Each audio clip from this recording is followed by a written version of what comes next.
Hey, what's good, guys? Welcome back to Novena Diabolos. This is episode 3, and the game is set up. Or one of these girls is actually a human, and we're gonna be leaving with them. Yeah, because I'm not trying to be freaking sacrificed and eaten alive. Yeah, let's get into today's episode. I reach the abandoned village mentioned in the text message. People used to live here once. Now all that's left are discreet, forlorn abandoned buildings. As I walk, I can hear broken pieces of wall getting stuck under my feet. A sound that soon disappears into the fog, echoing for a moment before fading away into a quiet nothingness. I can't get it out of my mind. There's still a body somewhere around here. This is pure psychological torture. My hands twitch as the fear seeps into every fiber of my body. Cold sweat covers the entirety of my otherwise dry palms. I take a deep breath. I have no choice but to move forward if I want to make it out of all of this alive. I start searching the abandoned village. There has to be a body somewhere around here. I can't recall how long or far I've been walking for. An unpleasant smell suddenly pierces my nose. A musky smell, similar to that of rotting fish. Hell yeah. I stop walking. The smell is coming from the abandoned house nearby. I muster up all of my courage and push open the creaking door. Alright, here it goes. Aw, hell! this ain't, this ain't good. Ah, this is the site of the murder. The text message was true. The second murder has taken place. Despite my best efforts to mentally prepare for this in advance, my legs are trembling from fear. How foolish of me to think I'd be used to this by now. That's not the case at all. If anything, the thought of this butchery having been caused by an unknown monster makes everything so much worse. This is crazy. What the hell happened yesterday? How can the villagers be so indifferent about this? What guarantee is there that I won't end up like this next? What might await me after death if I die because of the devil's words? Most importantly, why was I chosen to be a part of this madness in the first place? What did I do wrong? Bro, all because you fucked up. You fucked up the freaking news report, bro. I was just trying to get the scoop to save my reputation and get back on my feet. Is that so wrong? Can anyone blame me for that? Why can't all of those freaking nutcases in that village sort this out between themselves? Let them play their silly game. Damn it. Why the hell did it have to be me? I'm out of here.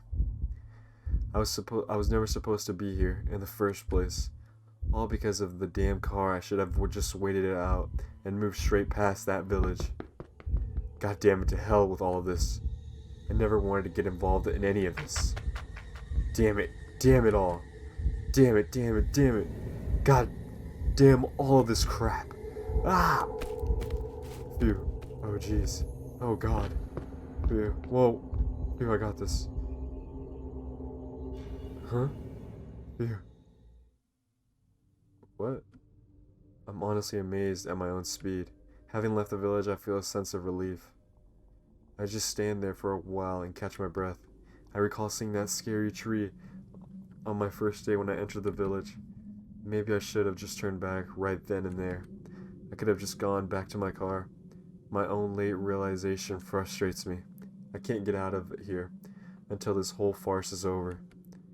Who are you kidding, huh? The only rules I'm playing by are my own.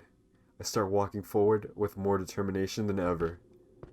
Damn. Junction Park is a beast. Whoa, huh? I slowly make my way through the fog. The more I walk, the more it turns into a tiring, draining experience. I pause for a moment, leaning forward to catch my breath. Suddenly, it's getting harder to breathe, even though I'm only walking.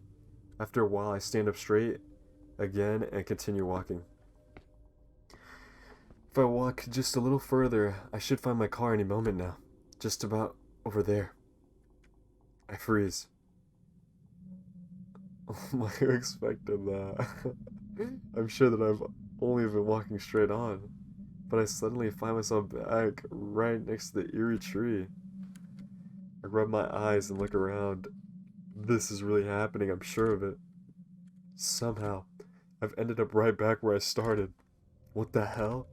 Maybe I became disoriented and made a turn somewhere without noticing. Or does this road go around in a circle? I have no clue. It seems I simply circled around this place without noticing it.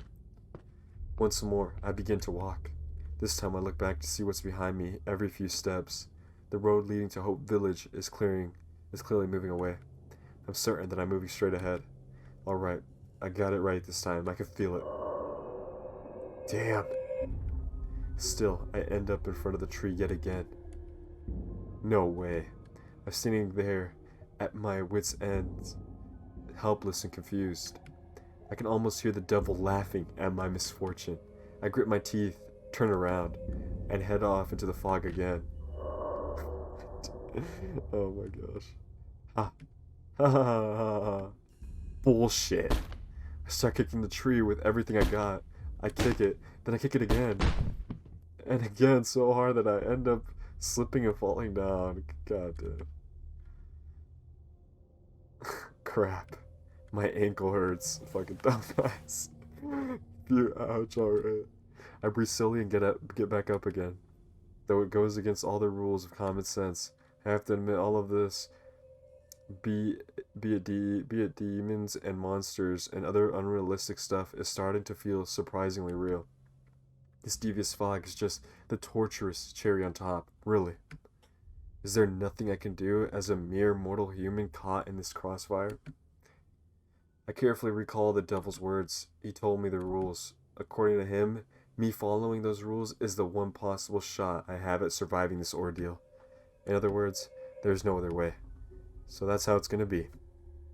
I turn my head and look at the village with a somber, sullen expression on my face. There's only one way to go about this. I slowly start moving. The more I think things through, the easier moving forward gets. I want to live. I don't want to die like this. So I guess it's pretty clear how I have to proceed. I have wasted my time, only to end up right back where I started. But I'm much calmer now than I was before. That's because I have come to accept my current situation as reality. That's how it is. And there's no avoiding it. I exhale, vent my frustration, and take a look around the scene of the murder.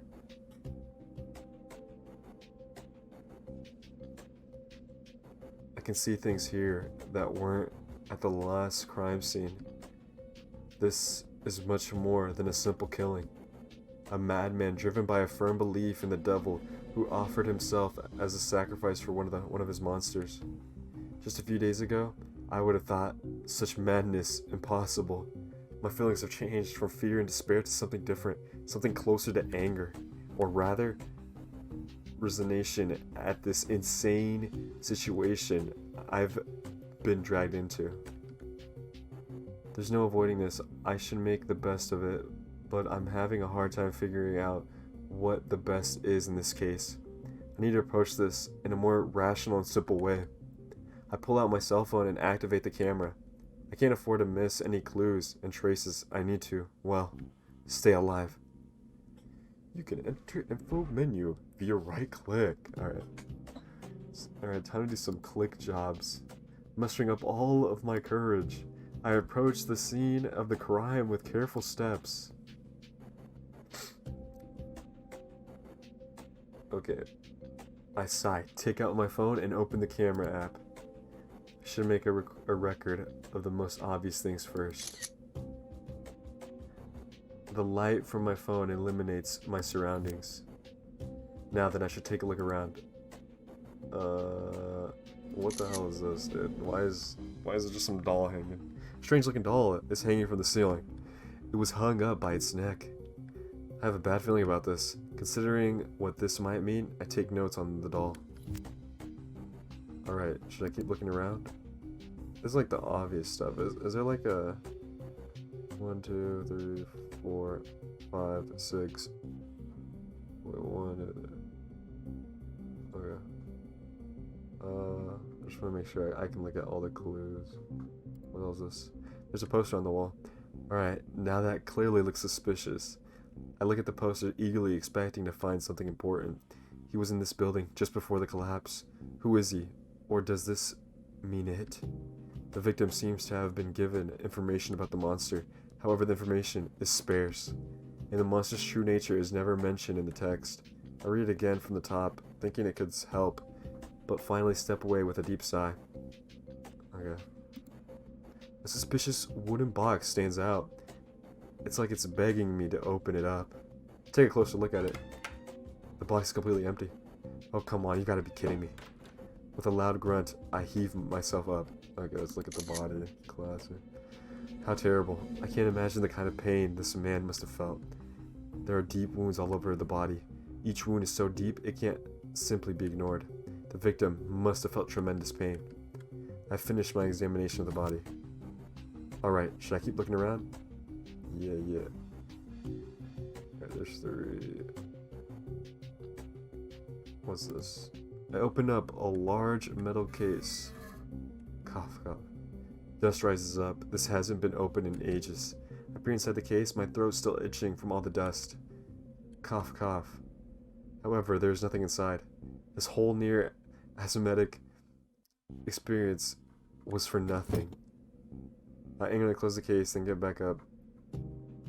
Is there anything else like I can say? What I missed it? Like I know I see like these picture ones, but like any of the like view ones. I see a basin that's filled with blood. Yuck. I pick up a piece of cement debris and stir around the basin. No resistance whatsoever. Doesn't seem like there's anything else inside of it. I stand up slowly. Damn. Yeah.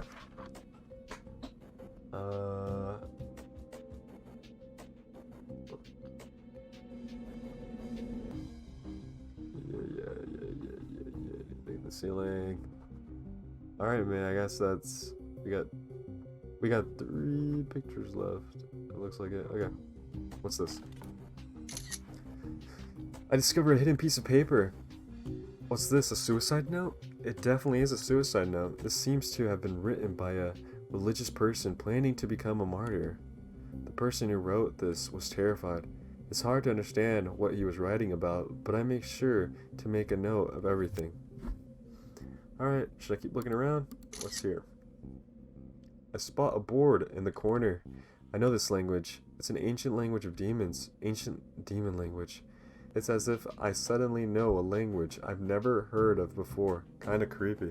I write down the letters. Alright, should I keep looking around? Make sure. Okay. Hopefully I didn't miss anything. Last one. I look at this strange drawing painted in blood. This is the demon passageway, or summoning circle. This is where monsters and demons appear when summoned, which explains the scene of slaughter that followed. Just who the hell am I dealing with here? I stare at the summoning circle for a while and make sure to take notes. Alright, should I keep looking around? I think everything's done. Alright, that should be enough evidence. Case information updated. Oh, I thought I was gonna get like, maybe like some hints, like I don't know, like I know like some of the girls are specific type of monster, so maybe I was like gonna get like, oh bro, there's a vampire bite on this dude. Maybe that's too obvious. After another quick look around, I walk away from the scene with hasty steps. To make the most out of all these clues, I need to find out more about the characteristics and traits of each monster. For example, which monster is the one summoned with an animal sacrifice? Does the monster speak Samant or another language? What if it's the fox spirit girl? In what way were the bodies disposed of? With all of these thoughts in my head, I automatically quicken my pace. There's gotta be the freaking fox spirit girl, I think that's what it was. Before I know it, the regular time for breakfast has passed. After a late breakfast, I return to the motel utterly tired and exhausted. I arrive at my accommodation, which instantly makes my legs feel more relaxed. Sadly, sitting back and relaxing isn't something I can afford to do. I organize the pictures I took in the morning and recall the conversations with the women I met. All of them are potential suspects, but I can't pinpoint anyone yet.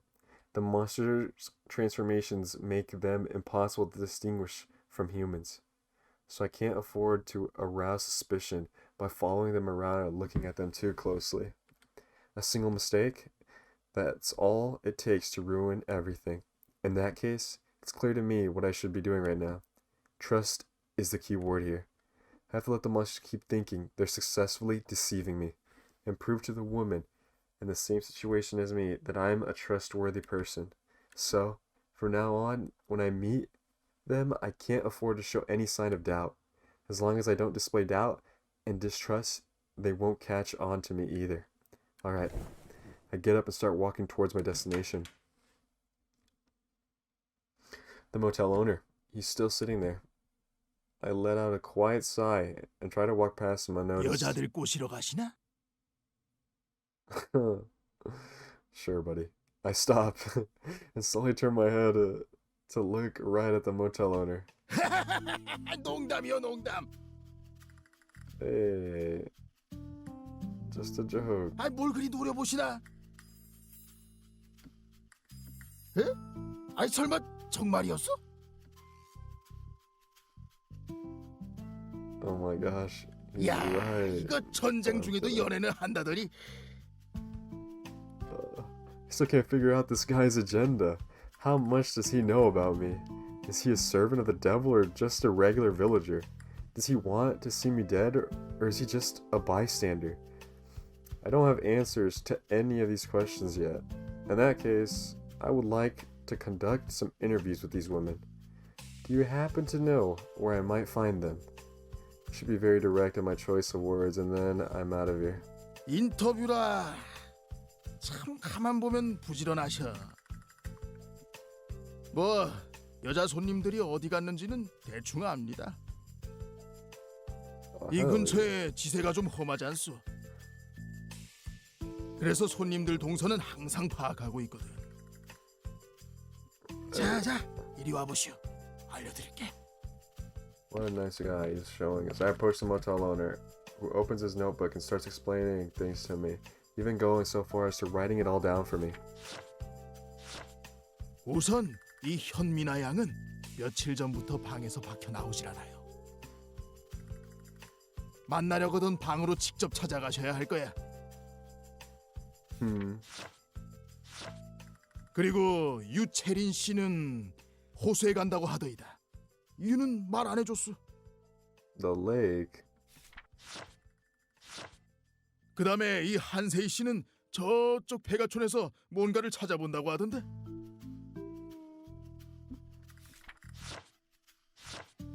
선아리 씨는 숲으로 산책 간다고 했고,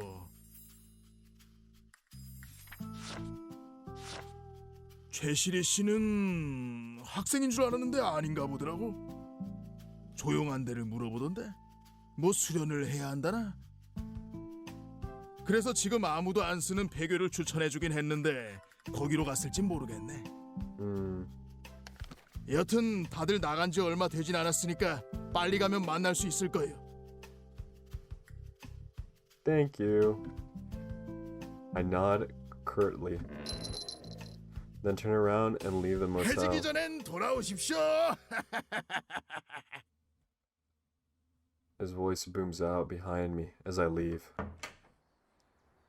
Alright, as planned, I should use the morning hours to cultivate social relationships. Starting at 1 o'clock, the villagers all go inside. I can use that to my advantage to spend some time exploring the village. So I think it's best if I finish meeting up with the women by then. I know where they all are, but I doubt there'll be enough time to meet all 5 of them. Maybe it's best if I settle for meeting with 2 of them for now. Even if I manage to figure out who the real human is, I wouldn't have enough conversation time to make her like me. Meaning there's no guarantee that she'll trust me and follow me when it's time for our escape. I have a lot of work to do. It's already the 3rd day of this damn event. Now, time to go meet up with a woman.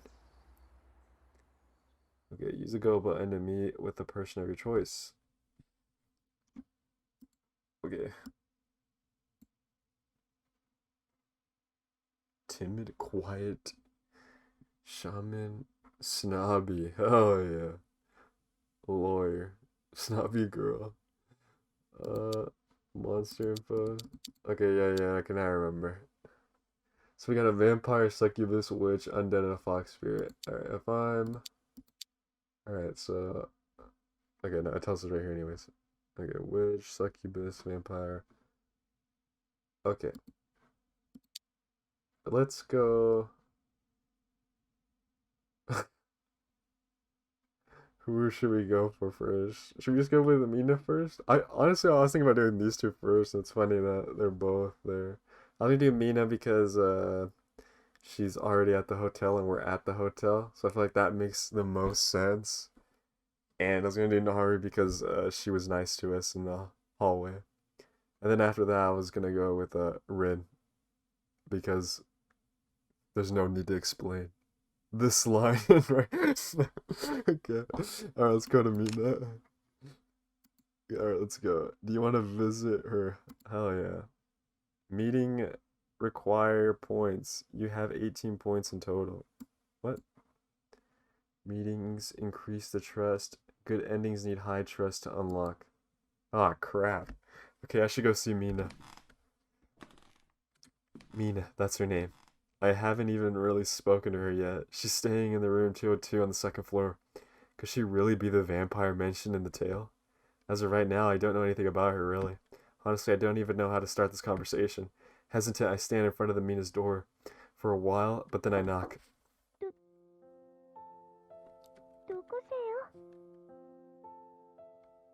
I can hear a tense, nervous voice coming from the inside of the room. Her surprisingly human interaction somehow makes me feel relieved. Honestly, I doubt such an almost cowardly voice could really belong to a monster trying to trick me. I make sure to choose my words carefully. Hello?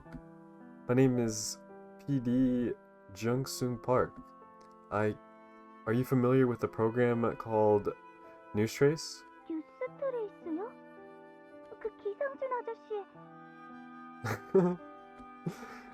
Yes, our beloved weatherman and anchor, Lee Jun-ki, a celebrity in his own right, known for his catchy slogan. And that, dear viewers, is why he's become somewhat of a symbol or mascot for News Trace. We are a current affair program, but he's one of the biggest reasons why we are also popular with people who aren't into that sort of stuff. Anyway, this is a perfect icebreaker, and something tells me it'll be easy to start a conversation. Good to know. I clear my throat to relieve the tension a little. And that, dear viewers, is why. You could maybe open the door? I do my best to imitate our weatherman's charming voice. Normally I would have never ever done this, even if my boss had insisted on it. I'd rather switch jobs than humiliate myself like that. Desperate times, desperate measures. At least it works. And Mina opens up the door. I'm amazed for a moment. She's taller than I remember, and her very young face is somewhat at odds with her height. While she watches me carefully, I extend my hand and give her my business card without saying anything.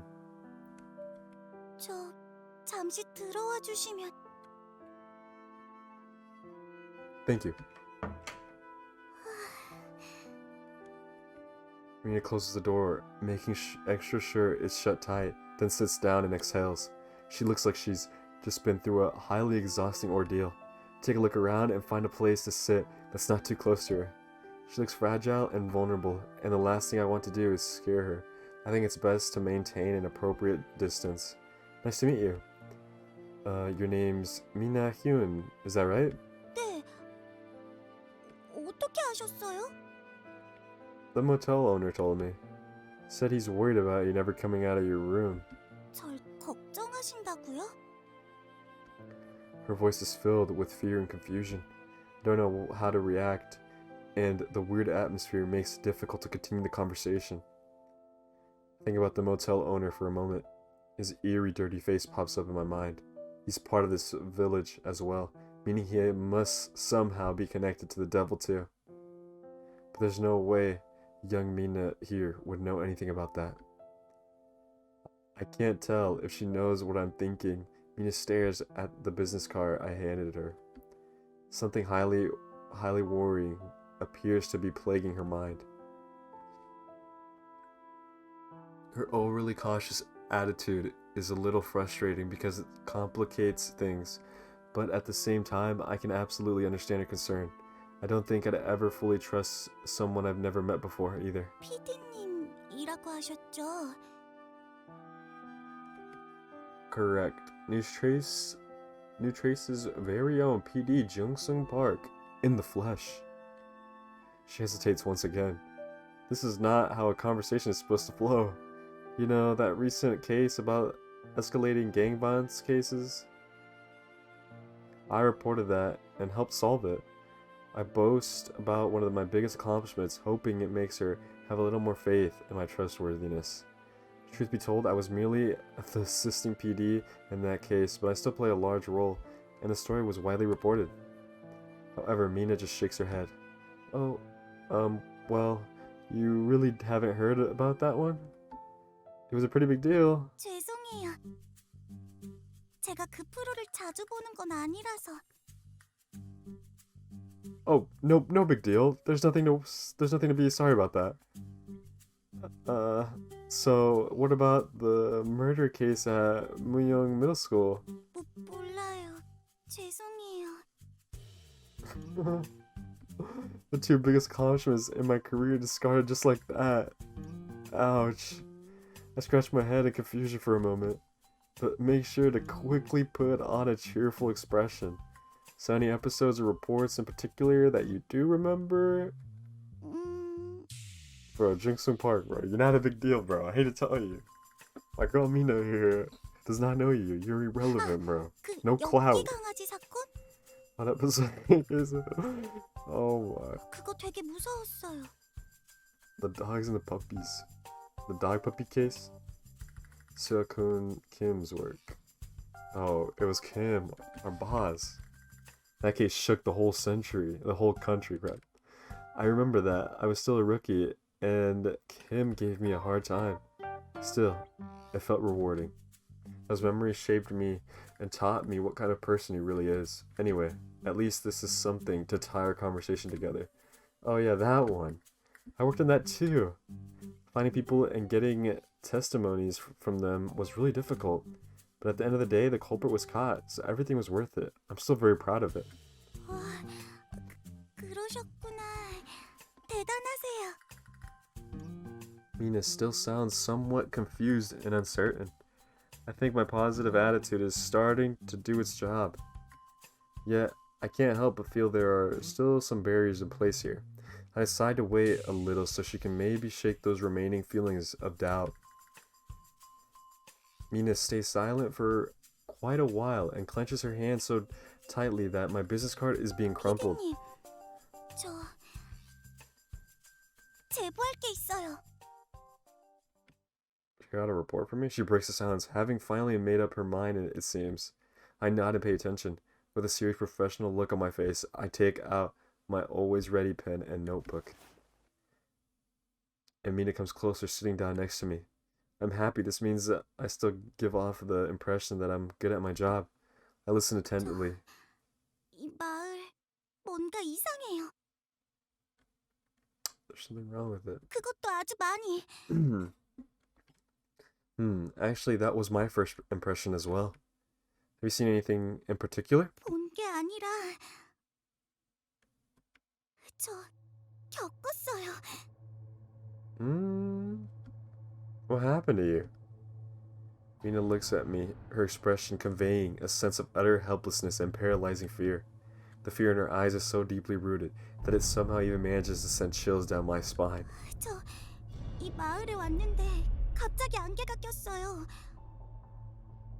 그런데 마을 사람들이 천천히 다가와서 모르겠어요. 이상할 정도로 친절한데 그 눈빛들이 너무 무서웠어요.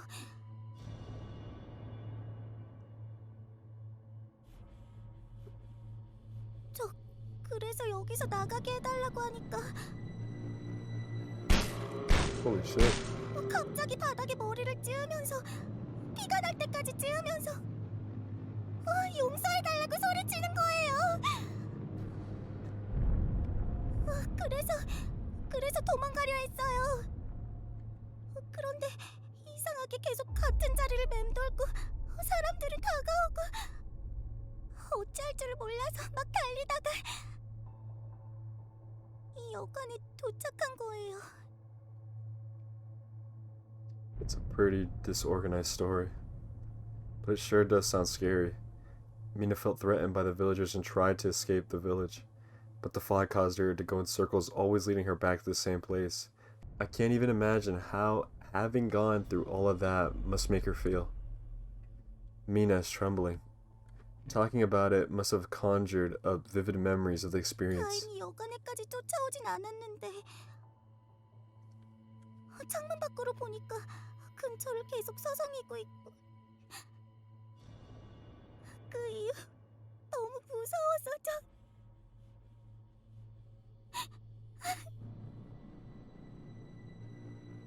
I can't imagine how hard that must have been for you. Take a moment to think about Mina's situation. If I look at this under the premise that Mina is a real human, the villagers appear to have mistaken Mina for one of the 5 monsters. That would at least explain where their bizarre behavior stems from. Mina was scared of them, and they were scared of Mina. But what if I look at this under the premise that Mina isn't human? Some small changes to the emotions she felt in her story, and the whole thing takes a turn into a very dark direction. My mind wanders. And the crazy theories make my hand shake while I'm holding the pen. 피디님, 이럴 땐 어떻게 해야 돼요? 경찰에 전화도 안 되고 너무 무서워요, 저. Alright, I have to stay calm. I don't know anything about her, and I can't just be scared of her for no reason. I write Mina human question mark into my notebook and stop my hand from shaking. First, can I ask you a few things? I sound rather carefree without intending it, but it must be me trying to hide my own nervousness. I'm also speaking quite informally without really realizing it. 네. In a way, I feel like my casual attitude has actually put Mina somewhat at ease. I wait for her to calm down a little more, then think about about possible questions. Now then, what should I ask her? Okay. About Mina Hyun. Should I ask her about herself? How she ended up in a village? More things she saw. Huh. Is it gonna let me ask all 3 of these, or am I actually gonna have a chance to ask one and then boom? What should I ask her?